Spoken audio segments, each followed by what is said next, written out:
नमस्कार, मी ज्ञानदा कदम. माझा कट्ट्यावरती आपल्या सगळ्यांचं स्वागत. देवेंद्र फडणवीस आज आपल्या माझा कट्ट्यावरती आहेत. खरं तर गेल्या वेळेला जेव्हा ते आलेले तेव्हा ते विरोधी पक्ष नेते होते आणि आज ते मुख्यमंत्री म्हणून जवळपास 1.5 वर्षांनी आपल्या कट्ट्यावरती येतात. त्यांचं खूप खूप स्वागत. खरं तर महाराष्ट्रावरती, महाराष्ट्राच्या अवतीभोवती खूप सारी आव्हानं आहेत, संकट आहेत, ज्यामध्ये दुष्काळ आहे, बेरोजगारी आहे, विजेचा प्रश्न आहे. त्यांनी जी आश्वासनं दिलेली ती सगळी आश्वासनं आहेत, पण या पलीकडे सुद्धा जाऊन आपल्याला महाराष्ट्र घडवायचा आहे. तो येत्या 5 वर्षांमधला त्या पुढचाही महाराष्ट्र कसा असेल ते आपण आज मुख्यमंत्र्यांकडनं जाणून घेणार आहोत. कट्ट्याला सुरुवात करूया. देवेंद्रजी, सगळ्यांच्याच मनामधला जो सगळ्यात महत्त्वाचा प्रश्न आहे ते तुम्ही दुष्काळाचा सामना कसा करताय. आता तो फक्त महाराष्ट्रापुरता नाही, देशापुरता सगळ्यात गंभीर असा प्रश्न झालेला आहे. एक त्याच्याबद्दल तुम्ही जे काही करता आहात ते बऱ्याचदा असं आहे की जलयुक्त शिवार हा परवलीचा शब्द झाला आहे, आपण असं म्हणूया.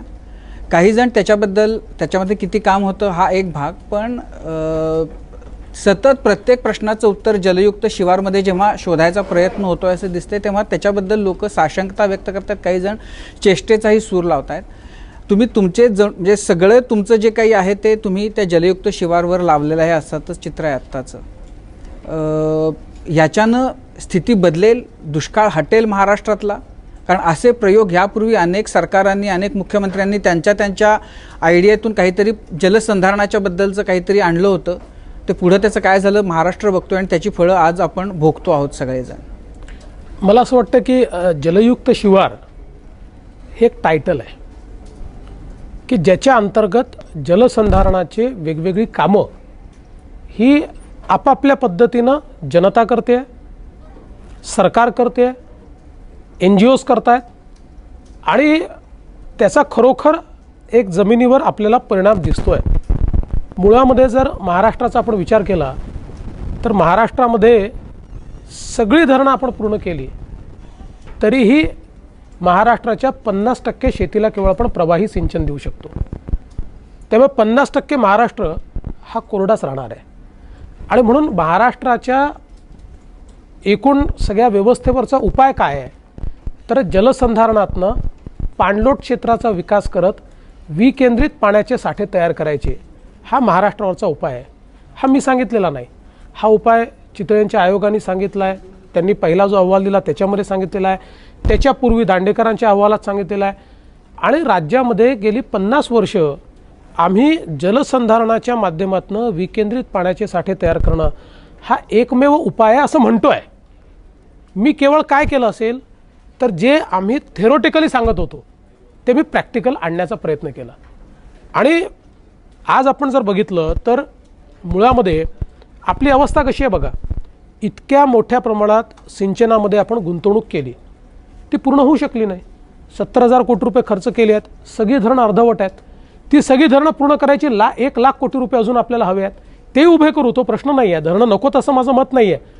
पण हे सगळं करता करता जर पुढची 10 वर्ष उजाडली तर लोकांनी असंच मरायचं का? आणि हे सगळं करून जर 50% लोकांनाच प्रवाही सिंचन मिळणार असेल तर मग मॉइश्चर सिक्युरिटी ही शेतकऱ्याचा पहिला अधिकार आहे.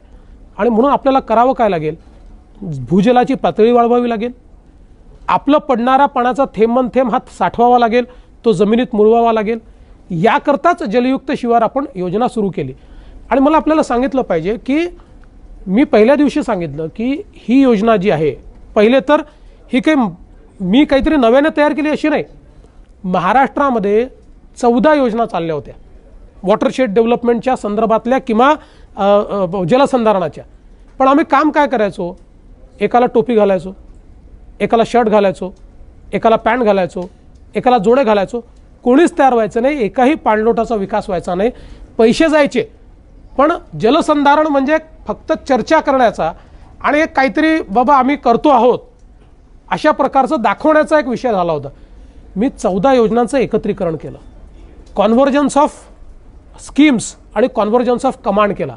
नुसत्या स्कीम्स एकत्रित करून चालत नाही, शासनाचे सगळे विभाग सायलोजमध्ये काम करतात. त्यामुळे त्यांचं कोणीतरी एक माणूस जोपर्यंत म्हणजे आपण आमच्याकडे म्हणतो कासरा, तो जोपर्यंत हातात धरत नाही तोपर्यंत ते नीट चालत नाही.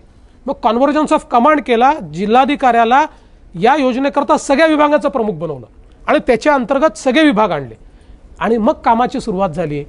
आणि मी माझ्या पहिल्या भाषणात आपल्या इकडे ते भाषण असेल असं सांगितलं होतं जलयुक्त शिवार ही जर सरकारची योजना राहिली तर ही कधीच यशस्वी होणार नाही. ही जनतेची योजना झाली पाहिजे आणि ती जनतेने उचलली. 350 कोटी रुपयाचं लोकांनी कॉन्ट्रीब्युशन दिलं. आता लोक इतकं काम करतायत म्हणजे ज्याला आपण ऑटोमॅटिक रूट किंवा असं म्हणतो त्या रूटवरती गेलेली आहे. आणि म्हणून मला असं वाटतं की राज्याच्या पाण्याच्या नियोजनाची जी दिशा आहे ही दिशा बदलण्याचं काम हे आता आम्ही केलेलं आहे आणि याच्यामध्ये बॅलन्स साधावा लागेल. तो आम्ही साधण्याचा प्रयत्न करतोय. एकीकडे जे काही आपली धरणं आहेत त्यांची आवश्यकता याकरता आहे की वॉटर स्टोरेजेस हवेच आहेत. शहरांचं काय होणार आहे, उद्योगांचं काय होणार आहे, त्यांना पाणी आपल्याला द्यायचं असेल तर ते वॉटर स्टोरेजेसच्या माध्यमातून द्यायचं आणि जलसंधारणाच्या माध्यमातून सर्वांपर्यंत शाश्वत पाणी पोहोचवायचं. नाही, पण याच्यासाठी म्हणजे तुम्ही पाणी साठवाल पण शेवटी जोपर्यंत आपण पीक पद्धतीवर काही नियंत्रण आणू शकत नाही. आत्ताच अनेक जण असा सूर लावतायत की उसाच्यामुळं जो काही दुष्काळ आहे ते आपल्या वाट्याला आलेला आहे. ह्याच्याबद्दल काही सरकार अशी हिंमत दाखवू शकेल? नाही, करावंच लागेल. बघा, हे शेवटी इनिशिएटिव्ह कसे आहेत मी आपल्याला उदाहरण दाखल सांगतो की उस्मानाबादच्या जिल्हाधिकाऱ्यांनी बियॉन्ड शुगर कॅन नावाचा कार्यक्रम सुरू केला. उस्मानाबाद आपल्याला माहिती आहे रबीचा जिल्हा आहे. त्या ठिकाणी पाऊस फार कमी पडतो आणि इतके साखर कारखान्यात इतका ऊस त्या ठिकाणी व्हायचा. आज जर आपण बघितलं तर नद्याच्या नद्या कोरड्या पडलेल्या आहेत. अक्षरशः तिथे जे काही धरण आहेत त्या धरणावर मी गेलो, इथे कधीतरी पाणी होतं का असं विचारायची वेळ आहे. आणि अशा परिस्थितीमध्ये त्यांनी बियॉन्ड शुगर कॅन सुरू केलं. एका वर्षामध्ये जिल्हाधिकारी लोकांना मोटिवेट करून अल्टरनेट क्रॉप्स देऊ शकले, अल्टरनेट कॅश क्रॉप्स देऊ शकले आणि 30% साखरेचं क्षेत्र, शुगर कॅनचं क्षेत्र म्हणजे उसाचं क्षेत्र हे त्यांनी कमी करून दाखवलं. शेवटी साखरेकडे आमचा शेतकरी काय जातो, ते एक सस्टेनेबल पीक आहे, मल्टी इयरचं पीक आहे. पावसाचा किंवा अनसिजनल रेनचा फार फरक त्याच्यावर पडत नाही. त्याला शाश्वत बाजारपेठ आहे. कारखान्याला ती विकत घ्यायचंच आहे कारण कारखान्याची अर्थव्यवस्था त्याच्यावर आहे. त्याला FRP आहे.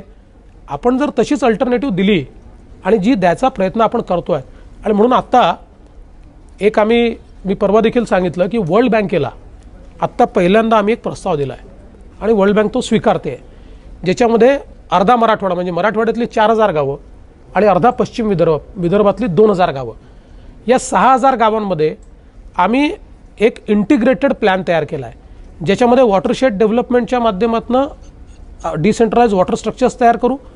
त्या पाण्याच्या वापराकरता वॉटर यूज एफिशियन्सी हा त्याचा पार्ट 2 आहे आणि क्रॉपिंग पॅटर्न हा पार्ट 3 आहे. कंप्लीट त्याचं लिंकेज आणि मग त्याला मार्केटशी लिंकेज असा समग्र अशा प्रकारचा एक आम्ही प्रस्ताव हा वर्ल्ड बँकेला दिला आणि वर्ल्ड बँकेचे अधिकारी माझ्याशी चर्चा, त्यांच्या कंट्री हेडनी चर्चा केली. ते म्हणाले की इतक्या वर्षात पहिल्यांदा शेतीतला इतका शाश्वत विकासाचा प्रस्ताव आमच्याकडे आला आहे.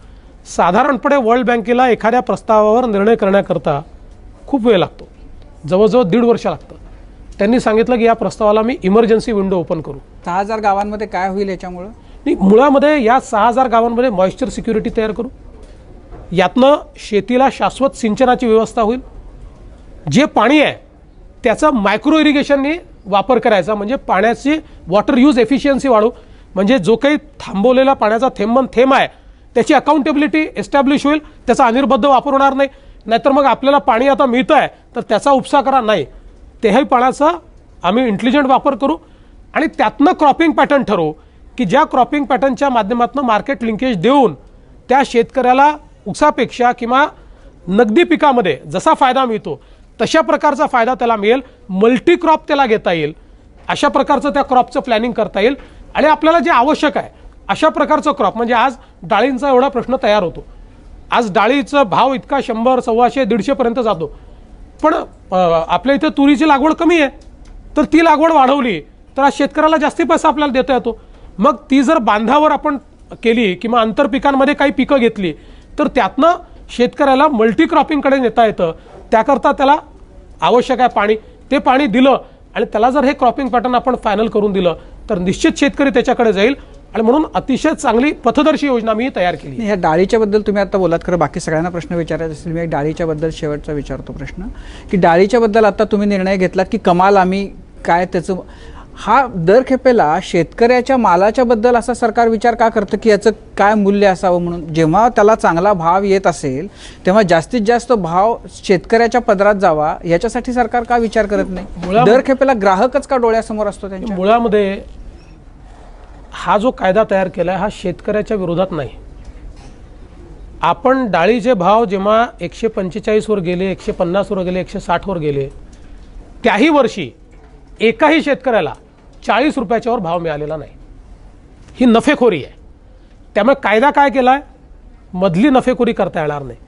त्याच्यामध्ये जो काही सपोर्ट प्राईज आहे किंवा शेतकऱ्यांकडचं जे प्राईज आहे त्याच्यावर कंट्रोल नाही आहे, रिटेलमधल्या प्राईजवर कंट्रोल आहे. हा कायदा करताना हा निश्चित विचार आम्ही केला. आज आपल्या इथे जी व्यवस्था उभी राहिली आहे त्या व्यवस्थेमध्ये आमच्या शेतकऱ्याला थेट मार्केटशी लिंक करता येत नाही. आम्ही तो प्रयत्न करतोय. मुळामध्ये आज आपल्या ज्या APMC आहेत, या APMCमध्ये तुम्ही जो माल न्याल त्याच्यावर तर सेस द्यावाच लागतो, पण आमच्या कृषी उत्पन्न बाजार समितीच्या बाहेर तुम्ही जो माल विकाल त्याच्यावरही सेस द्यावा लागतो. आता आमचं म्हणणं असं आहे की APMCच्या आत जे व्यवहार होतात त्या व्यवहारावर तर सेस दिला पाहिजे, बाहेरच्या व्यवहारावर सेस का घ्यायचा. पण आता आपल्याला माहिती आहे की APMCवर राजकीय नेत्यांचा इतका पगडा आहे की त्यांना असं वाटतं की हा अधिकार गेला तर जे पैसे आम्हाला मिळत होते ते पैसे कमी मिळतील. मुळात ते त्यांचे पैसे नाही आहेत. आणि त्याच्यामध्ये आम्ही दुसरं असं म्हणतोय की रेग्युलेटर म्हणून जे APMC काम करते आहे, APMCने रेग्युलेटर म्हणून काम नाही केलं पाहिजे. रेग्युलेटर दुसरा तयार करू. Let private APMC also come. Private APMC आणि ही APMC दोघांनाही समान लेवल प्लेइंग फील्ड देऊ. जो जास्ती पैसा देईल त्याच्याकडे शेतकरी जाईल. आज आपल्या शेतकऱ्याला आपण बांधून ठेवलाय. डाळी किंवा याच्या संदर्भात असंच होतं की जोपर्यंत त्या शेतकऱ्याला थेट लिंकेज मिळत नाही तोपर्यंत मधला माल हा सगळा व्यापारी खाणार आहे, तो शेतकऱ्याला कधीच मिळणार नाही. आणि आता हा जो कायदा तयार केला, या कायद्यामध्ये ज्यावेळी रिटेलमध्ये अशा प्रकारे अनिर्बद्ध भाव वाढवले जातील, आणि रिटेलमध्ये माल केव्हा येतो आपल्याला माहिती आहे, शेतकऱ्याकडनं निघाल्यानंतर 3 महिन्यांनी रिटेलमध्ये भाव येतो. त्यामुळे त्यावेळी मात्र जर अनिर्बद्ध भाव वाढवलेले असतील हे लक्षात आलं असेल तर प्राइस कंट्रोल ऑर्डर काढता येईल, अशा प्रकारचा कायदा. मुख्यमंत्री देवेंद्र फडणवीस यांच्याशी आपल्या गप्पा अशाच सुरू राहतील, पण आपण एक छोटासा ब्रेक घेणार आहोत. बघत रहा माझा कट्टा.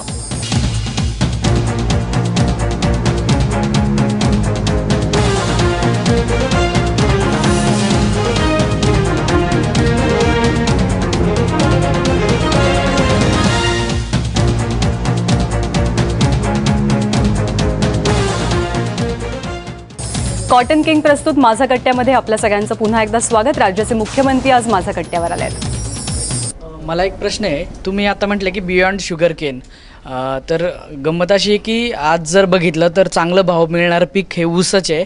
आणि दुसरी जर बघितली पिकं म्हणजे कांदा किंवा बटाटा किंवा इतर पिकं, तर याचे भाव आपण आता बघतो की कसे गडगडतात. आहे कांद्याचंच उदाहरण आपल्यासमोर आहे. तर ऊस जर घ्यायचा नसेल तर या पिकांकडे वळावं लागेल किंवा कडधान्यांकडे वळावं लागेल. तर मात्र या पिकांना भाव नाही आहे, तर सरकार यासाठी काय प्रयत्न करणार आहे. आणि तुम्ही FRPचं म्हटला तर ऊसाप्रमाणे या पिकांसाठी पण FRPची सरकारची काय योजना आहे का.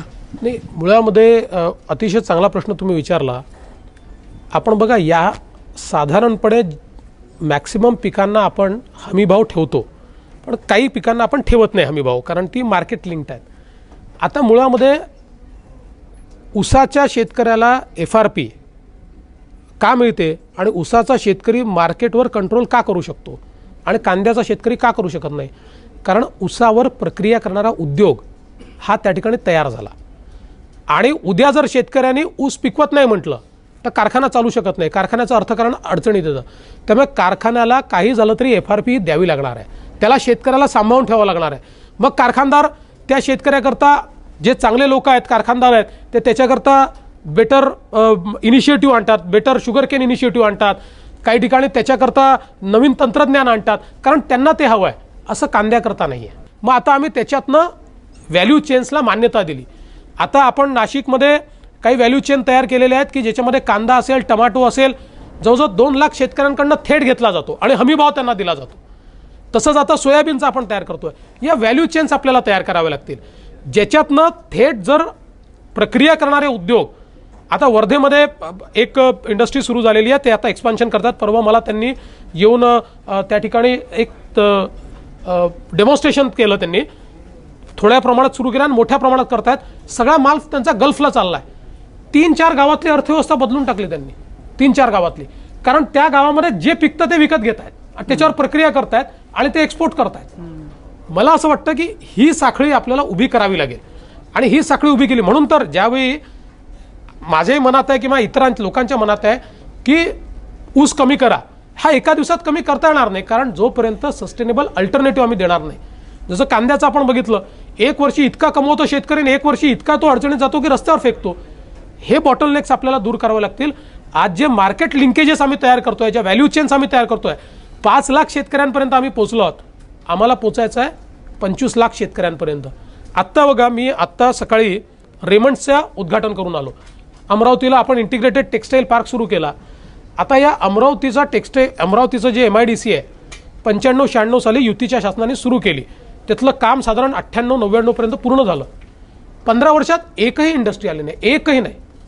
आणि गेल्या 1.5 वर्षामध्ये फोकस्ड इंटिग्रेटेड टेक्सटाईल पार्क आम्ही तयार करून आज 8 इंडस्ट्रीज तिथे आलेल्या आहेत. मी चिखलदरा महोत्सवाला गेलो राजीवजी, 4 लोक मला तिथे भेटायला आले, म्हणाले ते आम्हाला अमरावतीमध्ये टेक्सटाईल करता जागा पाहिजे. त्यांना म्हटलं तुम्ही इथे कशाला आले, तुम्ही MIDCत गेलेत, तुम्हाला जागा मिळेल. म्हणजे आम्ही MIDCत गेलो होतो, पण आता जागा संपली आहे आणि तिथे आता वेटिंग लिस्ट तयार झाली आहे, तर आम्हाला लगेच इंडस्ट्री लावायची आहे, तर तुम्ही आम्हाला जम्प करू शकता का, आम्हाला आधी तुम्ही जागा देऊ शकता का. 1.5 वर्षात हा फरक पडू शकतो, एवढा फरक. आणि हे कागदावर राहिलं नाही, प्रोडक्शन सुरू झालेलं आहे. मला असं वाटतं, आज मी रेमंड्सला असं म्हटलं की आता कापसापासून कापडापर्यंत तर पोचलो, कापडापासून गार्मेंटपर्यंत तुम्ही पोचवलं. आता ॲपेरलचं काय, म्हणजे ॲपेरल्स, कारण जोपर्यंत कापसापासून फॅशनपर्यंत आम्ही पोहोचणार नाही, व्हॅल्यू चेन पूर्ण होत नाही. त्यांनी मला सांगितलं मार्चमध्ये हा प्लॅन चालू करतो, त्याच्यानंतर ॲपेरल पार्क इथे सुरू करतो. H&Mची आम्ही बोललो ॲपेरल पार्क सुरू करा.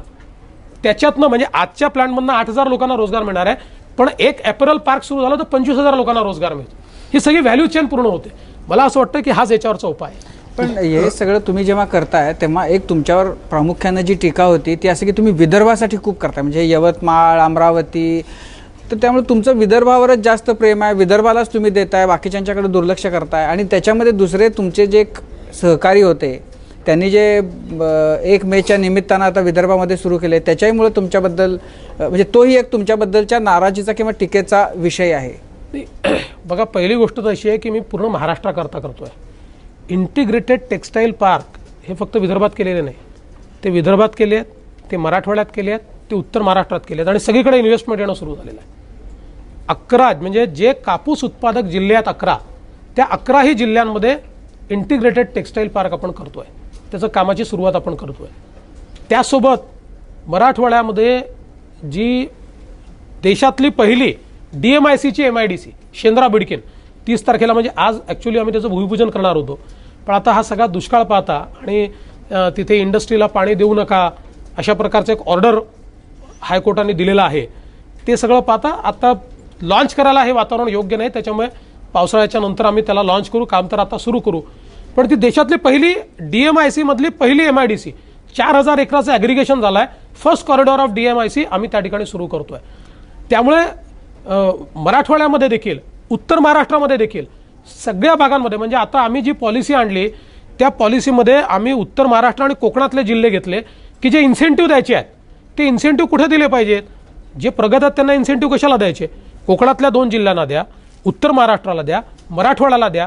आता मी जसं सांगितलं की आम्ही जो काही आता वर्ल्ड बँकेला प्रोजेक्ट दिला, या प्रोजेक्टमध्ये अर्धा मराठवाडा कव्हर करतोय आम्ही, अर्धा मराठवाडा, 4,000 गावं मराठवाड्याची कव्हर करतोय. जिथे ज्या गोष्टीची आवश्यकता आहे तिथे ती गोष्ट केली पाहिजे.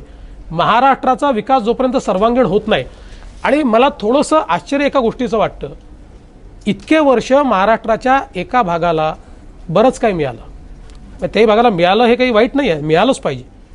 पण ज्या भागाला मिळालं नाही तो विदर्भ, मराठवाडा आणि उत्तर महाराष्ट्राचा भाग, याला मी द्यायला निघाल्याबरोबर का माझ्यावर एवढी टीका होते. आपण जर संयुक्त महाराष्ट्र म्हणतो, एक महाराष्ट्र म्हणतो, एका महाराष्ट्राचा मुख्यमंत्री जर मी आहे, सगळ्या महाराष्ट्राने एक राहिलं पाहिजे असं जर आपली इच्छा आहे, तर मग ज्यांना मिळालं नाही आहे त्यांना द्यायचा प्रयत्न केला तर टीका का व्हावी. अरे मागता काय, ते का मागतायत, जे मागतायत वेगळा, ते एवढ्याकरताच मागतायत ना की इतक्या वर्षात तुम्ही दिलं नाही त्यांना, ते देण्याचा प्रयत्न मी करतोय.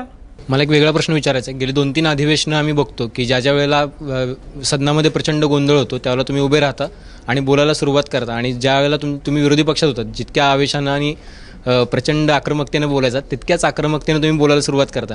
त्यामुळे लोकांना कधी कधी कळत नाहीत की मुख्यमंत्री बोलतात का विरोधी पक्ष नेते. तुम्ही ते जाणून बुजून करता की विरोधकांना उगाच तुम्ही फूल द्यायची म्हणून ते सगळं चालू असतं. आणखीन एक गोष्ट काय की ते आधी असे तडकून बोलतात आणि नंतर मिश्किल हसतात.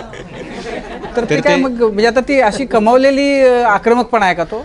खरं सांगायचं झालं, मी अगदी खूप प्रामाणिकपणे सांगतो की 15 वर्षामध्ये मला खूप आक्रमकतेने विषय मांडायची सवय झाली आहे आणि एक सात्विक संताप येतो, पोटतिडी कुटते. तसंच ज्यावेळी विरोधी पक्षातनं चुकीच्या गोष्टी मांडल्या जातात आणि असं लक्षात येतं की बाबा 15 वर्षाचे तुमच्या पापाची फळं आहेत आणि मी चांगलं करतो आणि तुम्ही मला विचारता, ज्यांनी केलं ते विचारून राहिले, असं ज्यावेळेस होतं त्यावेळेस सहन होत नाही आणि ती माझी रिॲक्शन असते. मी तुम्हाला खरंच सांगतो, रोज मी ज्यावेळेस त्या खुर्चीवर जाऊन बसतो त्यावेळेस पहिल्यांदा स्वतःला सांगतो, मुख्यमंत्री आहेस, मुख्यमंत्री आहेस, शांत राहा. पण ती एखाद्या दिवशी ते उफाळून येतं. ते निघून गेल्यानंतर माझा एक स्वभाव आहे की ती आक्रमकता जी आहे ती आयडिओलॉजीत नसते, ती पोटतिडकीत नसते. त्यामुळे समोरच्याशी माझं काही भांडण नाही आहे.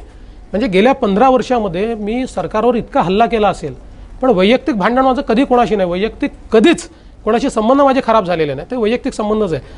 आणि म्हणून ते निघून गेल्यानंतर तो ज्यावेळेस आवेश निघून जातो त्यावेळेस मला आठवतं की अरे बाबा मुख्यमंत्री आहे, शांत राहा, आणि त्यातनं मी ते हसतो. आणि म्हणून हे आता थोडं हळूहळू त्यातनं मी पण शिकेन. तसं तुम्ही जर बघितलं असेल तर म्हणजे एकूण अधिवेशनामध्ये असा एखाद दुसराच प्रसंग होतो, बाकी प्रसंगी मी शांतपणे त्या ठिकाणी उत्तरं देतो. प्रयत्न आहे, होईल बरोबर. सर, माझा दुसरा एक छोटासा प्रश्न आहे की गेल्या 1.5 वर्षात तुमच्याकडे बघितल्यानंतर बराच फरक जाणवतोय. तर तुम्ही कधी काळी मित्रासाठी एक फॅशन म्हणजे मॉडेलिंगचं काम केलं होतं. तर आपल्या भारतातल्या किंवा महाराष्ट्रातल्या अनेक तरुणांना आता हा प्रश्न भेडसावतो. तुमच्या फिटनेसचं रहस्य एकदा सांगून टाका, म्हणजे तरुणांचा पण प्रश्न सुटून जाईल. मी त्या एका कार्यक्रमात वाहिनीच्या सांगितलं तर जी माझी डायटिशियन आहे तिला इतका ताप झाला की तिने मला हात जोडून सांगितलं की बाबा आता तुम्ही माझं नाव कुठे घेऊ नका. इतके मला फोन करतात, इतके चॅनलवाले बोलतात आणि माझ्यावर फार अडचण. पण मी सांगतो की गेले 6 महिने मी एक डाएट रेजिम फॉलो करतो आहे, विशेषतः हाय प्रोटीन डाएट आहे. एवढंच माझं त्यातलं कॉन्ट्रीब्युशन एवढंच आहे की 6 महिन्यामध्ये एकदाही मी खाडा केलेला नाही, बेईमानी केलेली नाही, प्रामाणिकपणे. आणि चांगलं डाएट आहे, खायलाही भरपूर आहे, त्याच्यात काही कमी नाही आहे. पण काही विशिष्ट वस्तू आहेत तेवढ्या वस्तू खायच्या, तर त्यातनं मला चांगला फायदा आला, माझं वजन कमी होत आहे. याला सोडूनच 2 प्रश्न आहेत छोटे. एकतर तुम्ही एव्हर स्माइलिंग आहात, खूप मृदू आहात तुम्ही, म्हणजे त्या स्वभावाचा तुम्हाला अडचण झाली का मुख्यमंत्री म्हणून स्वतःला डेव्हलप करताना? आणि दुसरं म्हणजे तुम्ही अभ्यासू नेते म्हणून आम्हाला सगळ्यांना परिचित आहात, पण आता माझ्या मते तुमच्याकडे एक मोठा ताफा असेल अभ्यास करून तुम्हाला त्या गोष्टी देणाऱ्यांचा, तर त्याच्यात कुठे खंड पडलाय का?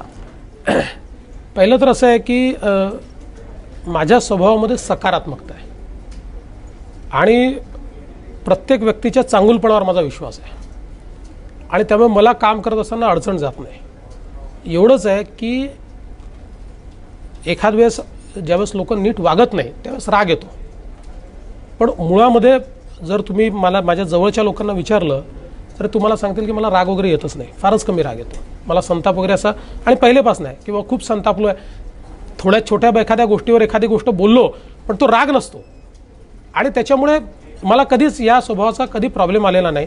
कारण आपण लोकांचे चांगलं वागलो, सकारात्मक वागलो. पण त्याच वेळी हे देखील आमच्या सगळ्या प्रशासनाला माहिती आहे की मी निर्णय ठाम घेतो आणि कडक घेतो, कन्व्हिक्शनने घेतो. आपल्याला ज्यावेळेस विषय समजतो ना त्यावेळेस आपण जेव्हा निर्णय घेतो आणि सांगतो की निर्णयाची कारणं ही आहेत, समोरचा आर्ग्यू नाही करू शकत आपल्याशी, त्याला आपला निर्णय मान्यच करावा लागतो. त्यामुळे मला असं वाटतं की तो काही तसा काही प्रश्न या ठिकाणी आला नाही. दुसरं काय विचारलं होतं तू? अभ्यासू नेते म्हणून मी मला वाचनाची किंवा नवीन ज्ञान घेण्याची आवड आहे आणि ही गोष्ट खरी आहे की आता मोठी टीम आहे, पण ती टीम असली त्या टीमने काही जरी दिलं तरी आपलं माइंड अप्लाय केल्याशिवाय मला चेन पडत नाही. त्याच्यामुळे माझा रिसर्च, माझं वाचन जसं जमेल तसं मी करत असतो. अलीकडच्या काळामध्ये काहीच सापडलं नाही तर मोबाईलवर सगळ्या गोष्टी उपलब्ध आहेत, त्यामुळे मोबाईलवर, आयपॅडवर मी वाचत असतो, पण ज्ञान संपादित करतच राहिलं पाहिजे. मुख्यमंत्री देवेंद्र फडणवीस यांच्याशी आपल्या गप्पा अशाच सुरू राहतील, पण आपण एक छोटासा ब्रेक घेणार आहोत. बघत रहा माझा कट्टा.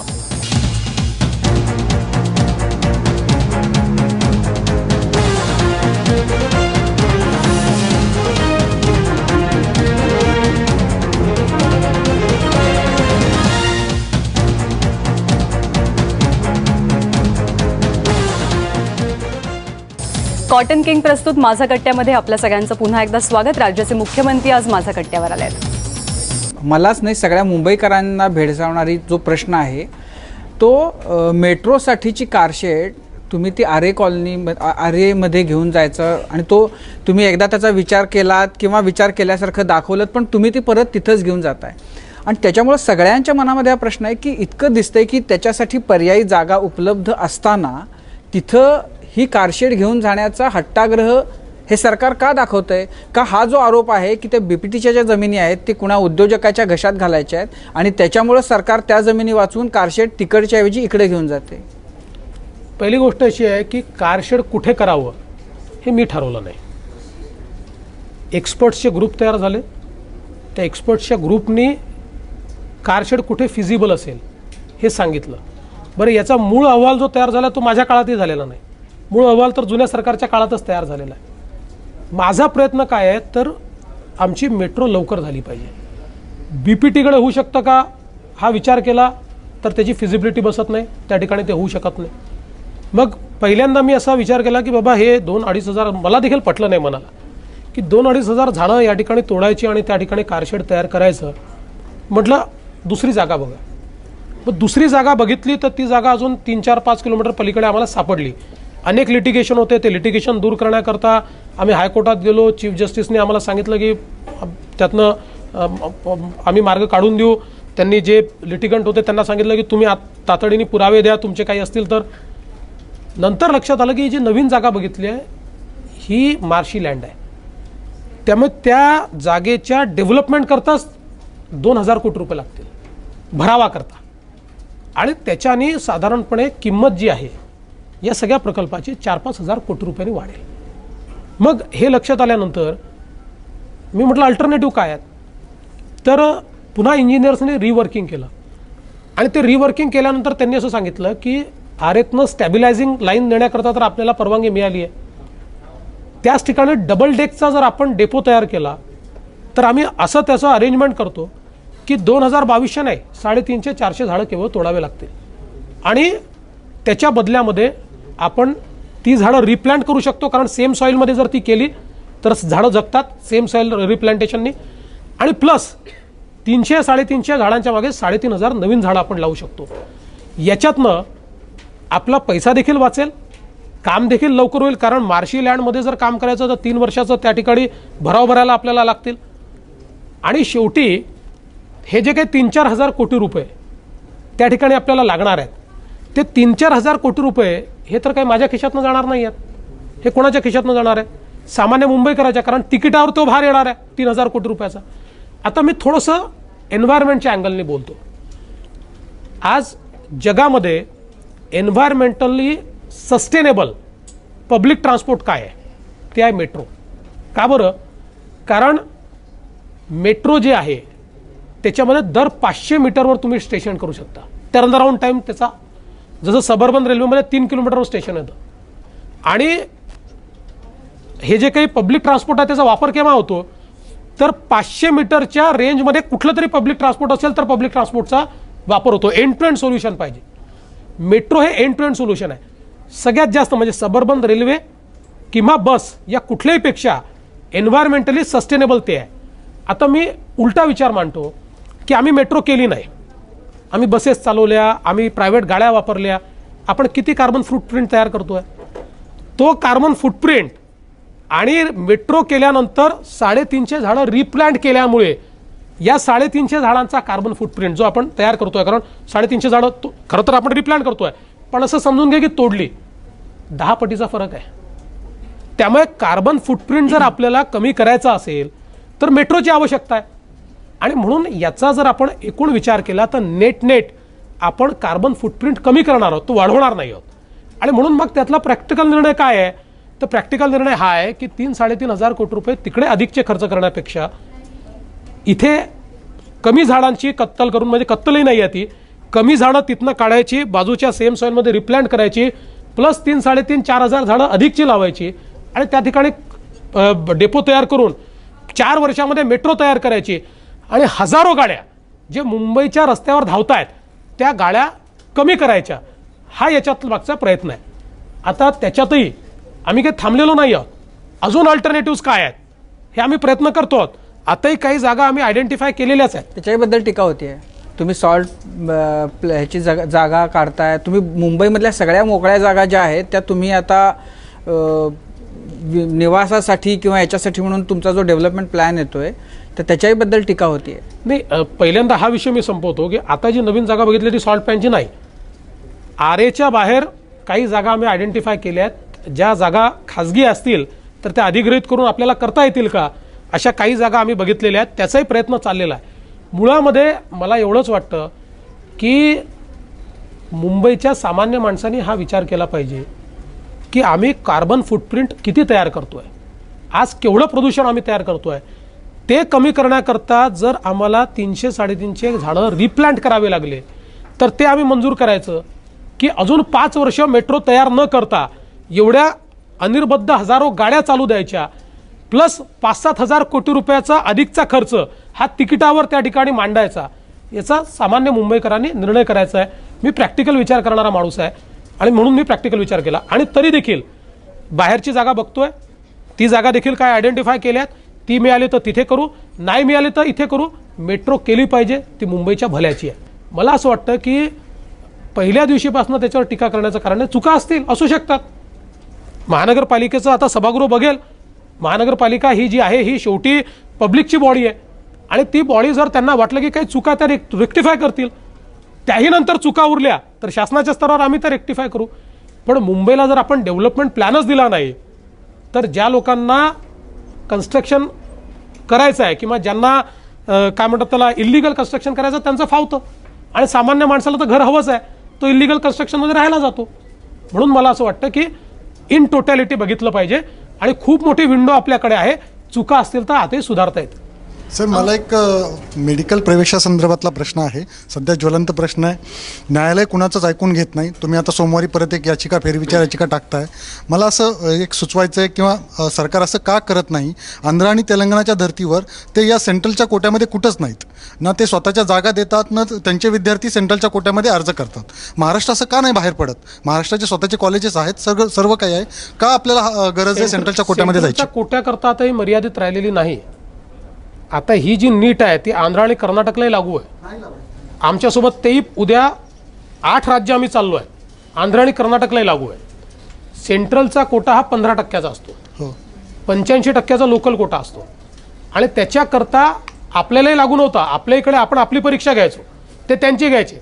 आंध्र स्वतःची घ्यायचं, कर्नाटक स्वतःची घ्यायचं. आता नीटमुळे आंध्रलाही स्वतःची घेता येणार नाही, कर्नाटकलाही घेता येणार नाही, महाराष्ट्रालाही घेता येणार नाही. नाही, आधीची जी AIPMT होती त्याच्यामध्ये AIPMTचा फक्त 15%चा प्रश्न आहे. 85%ला AIPMT लागू नाही आणि म्हणून या 15%ने आपला प्रॉब्लेम सॉल्व्ह होत नाही. त्या 15%वर तर लोक जायला तयार आहेत, ती अडचण नाही आहे.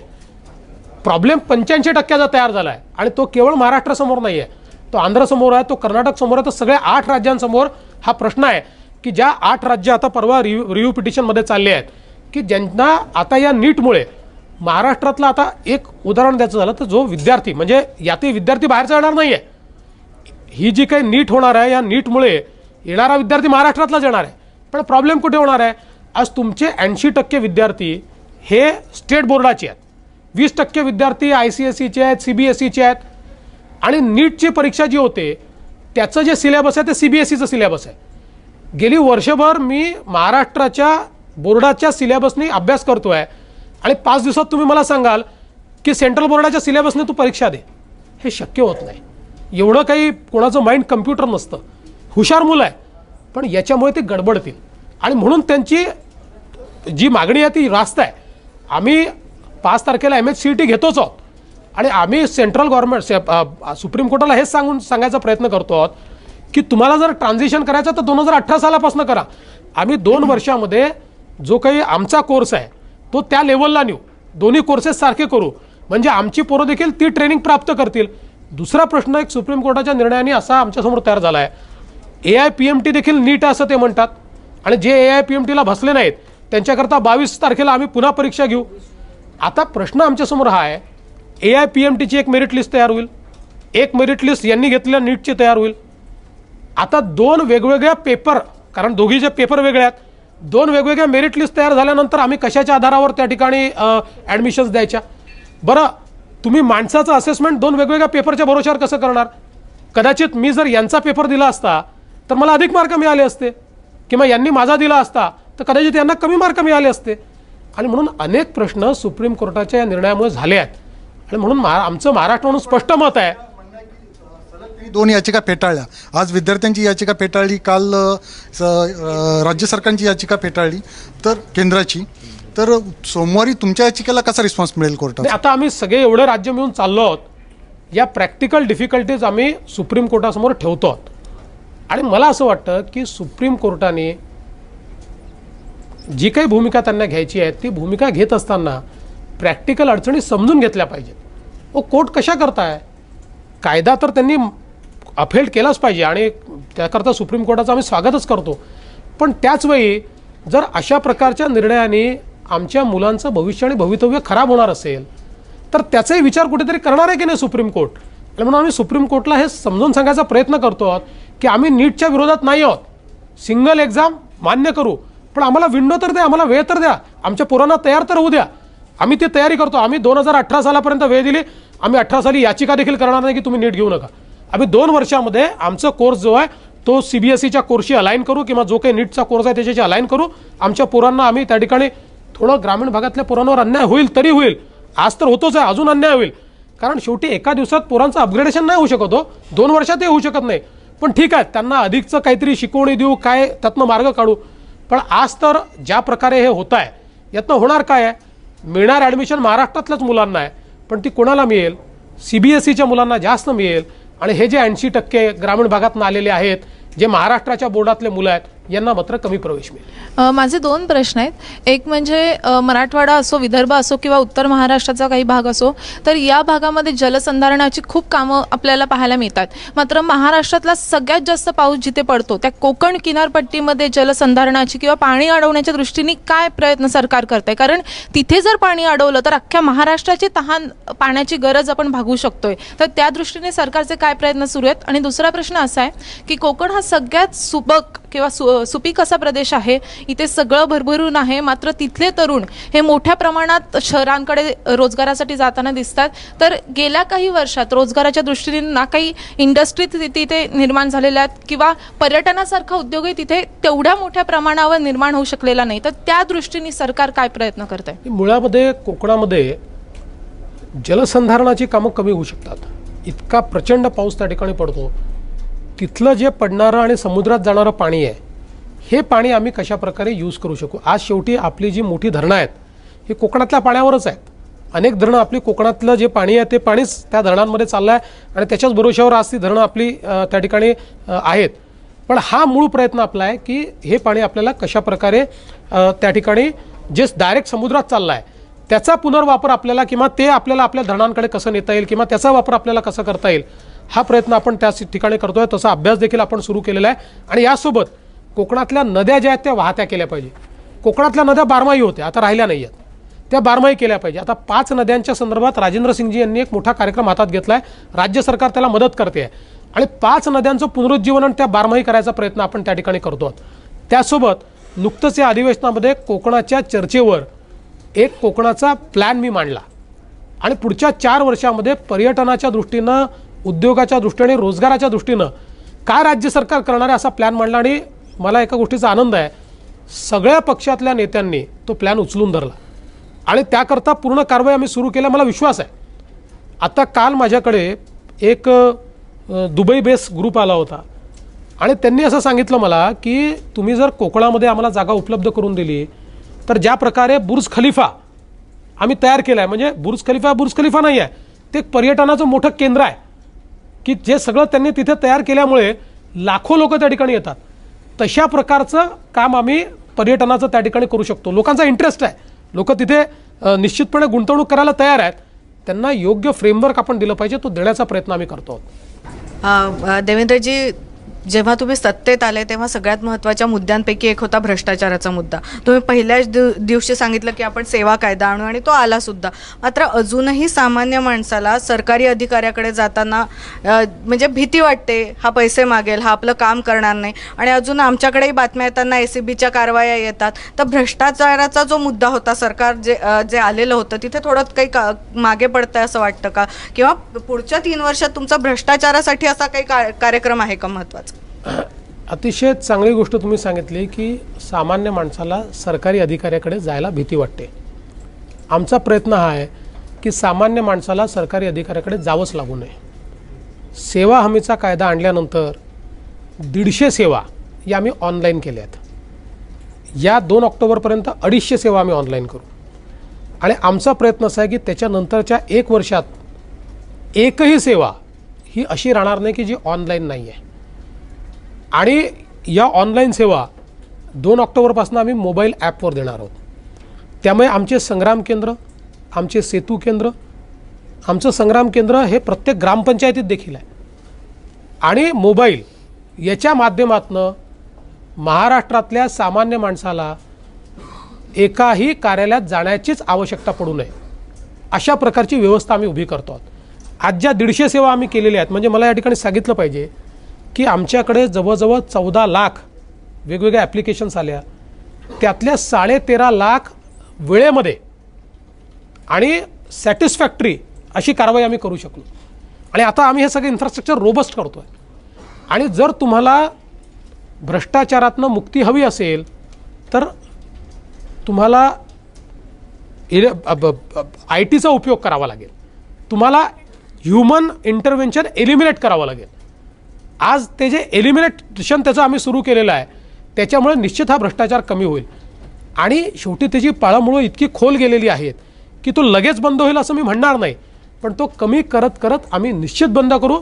त्याकरता आमचं सरकार कटिबद्ध आहे. देवेंद्रजी, एकूण तुम्ही जे सांगताय ना त्या याच्यामध्ये जे तुम्ही करताय बरंच, पण तरीसुद्धा एकूण वातावरणामध्ये आहे म्हणून तरी गमते उदास असा भाव का आहे? म्हणजे सरकारकडून होत नाही आहे काही, किंवा इन्कम्बन्सीचा तो फटका तुम्हाला बसतोय दोन्ही ठिकाणी सत्ता BJPची असल्यामुळं, कारण का सोशल मीडियावर तुम्ही कमी पडता?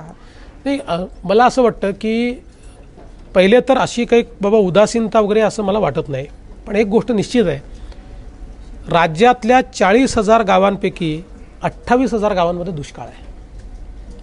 आणि या दुष्काळाचा सरळ फटका सरकारला पडतो, जसा तो सामान्यांना पडतो. कारण सामान्यांना शेवटी मदत कोणाकडनं मिळते? ती सरकारकडनं मिळते. त्यांची अपेक्षा कोणाकडनं आहे? ती सरकारवर आहे. ते राग कोणावर काढू शकतात? ते आपल्या घरच्यांवर नाही काढू शकत, त्यांना सरकारवरच राग काढायचा आहे. त्यामुळे ती अस्वस्थता थोडीशी दुष्काळामुळे निश्चितपणे आहे. पण त्यासोबत जी कारवाई आम्ही करतो त्या कारवाईवर लोकांचं समाधान देखील आहे.